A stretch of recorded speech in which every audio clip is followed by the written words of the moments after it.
Welcome to Dr. Mercola's Cellular Wisdom. Stay informed with quick, easy-to-listen summaries of our latest articles, perfect for when you're on the go. No reading required. Subscribe for free at mercola.com for the latest health insights. Did you know nearly 1,000 chemicals that Europe has already banned are still hiding in the foods you eat every day in the United States? And most of those chemicals slipped in through a loophole called Generally Recognized as Safe, or GRAS, which lets manufacturers declare their own additives safe without telling you, or even the FDA. Welcome to Dr. Mercola's Cellular Wisdom. I'm Ethan Foster, and today we're asking why U.S. regulators allow substances linked to DNA damage, hormone disruption, and even cancer to stay on your plate. I'm Alara Sky. Together we'll unpack how GRAS weakens FDA oversight, why ultra-processed foods dominate 73% of the American food supply, and what concrete steps you can take to protect yourself. Let's start with the scale of the problem. The FDA acknowledges that U.S. food companies use almost 1,000 chemicals that Europe has rejected for safety reasons.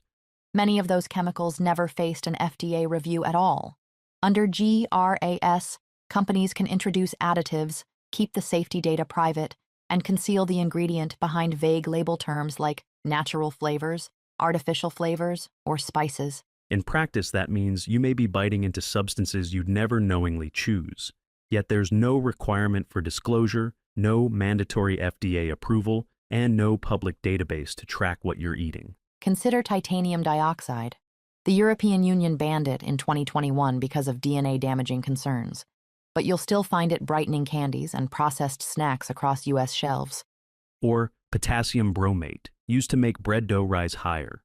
It's a known genotoxic carcinogen, banned in the UK, Canada, and India since the 1990s, yet it remains legal in more than 200 U.S. bakery products. The problem isn't limited to old approvals. A recent case involved AME1, an extract of the hallucinogenic Amanita muscaria mushroom. A company self-certified it as GRAS and entered the U.S. market without FDA oversight.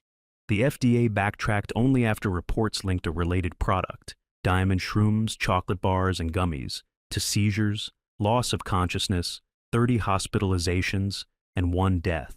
That reaction was reactive, not preventive. GRAS was never meant to cover novel, synthetic, or psychoactive ingredients. Originally, in 1958, Congress created the exemption for common items like salt and vinegar. Over time, the loophole swallowed the rule and sidelined true safety evaluation. Today, about 3,000 flavoring ingredients have been deemed safe by a private industry panel funded by the Flavor and Extract Manufacturers Association without independent FDA scrutiny. Former FDA officials concede the agency is decades behind Europe and Canada in reassessing old additives. There's no legal mandate in the U.S. to revisit chemicals once they're on the market, even when new evidence points to harm. That leaves you exposed to compounds like butylated hydroxyanazole, BHA, and butylated hydroxytoluene, BHT, synthetic antioxidants flagged in animal studies for cancer risk, yet still widely used as preservatives to extend shelf life. Emulsifiers such as polysorbate 80 and carboxymethylcellulose illustrate another hazard. Added to stabilize texture, they disrupt gut bacteria and may contribute to intestinal permeability, often labeled leaky gut, which fuels systemic inflammation. Sodium benzoate, common in soft drinks and packaged snacks, increases oxidative stress and inflammation, risk factors for type 2 diabetes, heart disease, and neurodegenerative disorders. Long-term human trials are not required. Another layer many people overlook is how additives hijack brain signaling.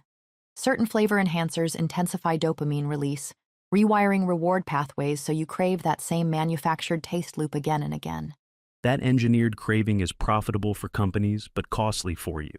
When your reward circuitry is constantly pushed, satiety hormones like leptin struggle to communicate, driving overeating and metabolic stress. Over time, that biochemical tug-of-war can nudge blood sugar higher, amplify insulin resistance, and leave you trapped in cycles of fatigue followed by quick snack fixes. Europe's precautionary principle blocks such additives until safety is clear. By contrast, the U.S. system assumes substances are harmless until proven otherwise, even if human data are absent. That reactive posture means decades can pass before the FDA revisits an ingredient. And only when hospitalizations, lawsuits, or intense media coverage make inaction politically impossible. Meanwhile, everyday exposure accumulates. Low doses stack up meal after meal, silently undermining mitochondrial function, dulling energy production, and fanning chronic inflammation. The takeaway? Every swap you make, fresh fruit instead of a flavored snack bar, filtered water over a neon soda, shrinks that cumulative burden. Small choices compound in your favor just as readily as chemicals compound against it. And the data are clear. People who cut ultra-processed foods report steadier moods, fewer digestive upsets, and improved sleep within weeks. Chronic, low-level exposure to multiple additives chips away at your biological balance. Hormonal signaling, metabolic regulation, and immune responses can all become compromised before any single ingredient reaches a crisis threshold. Ultra-processed foods, engineered for flavor and convenience, sit at the center of this issue. They occupy nearly 3/4 of the American food supply and are crafted to override satiety cues, keeping you reaching for another bite. That dominance isn't accidental. Manufacturers design color, texture, and mouthfeel with chemical precision, optimizing addiction rather than nourishment, and pushing whole foods to the margins of your grocery experience. When regulators lag, responsibility shifts to you as a consumer. Start by recognizing that the words natural flavors or spices often cloak undisclosed chemicals never reviewed for safety. Next, pay attention to corporate silence.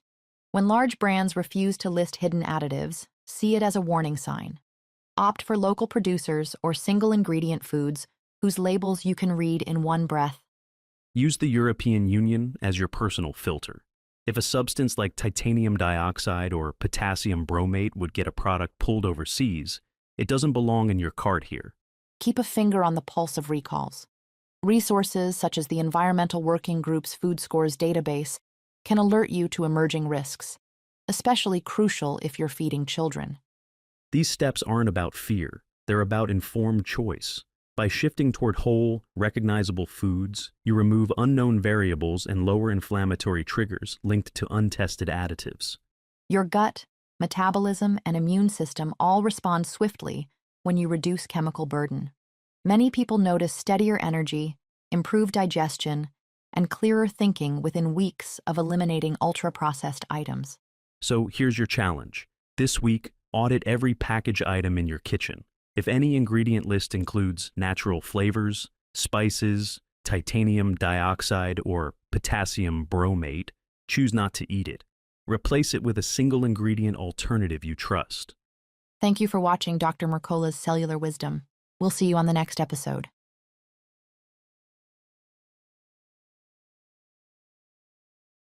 Thanks for watching. Subscribe now and click the notification bell so you never miss an update. See you in the next video.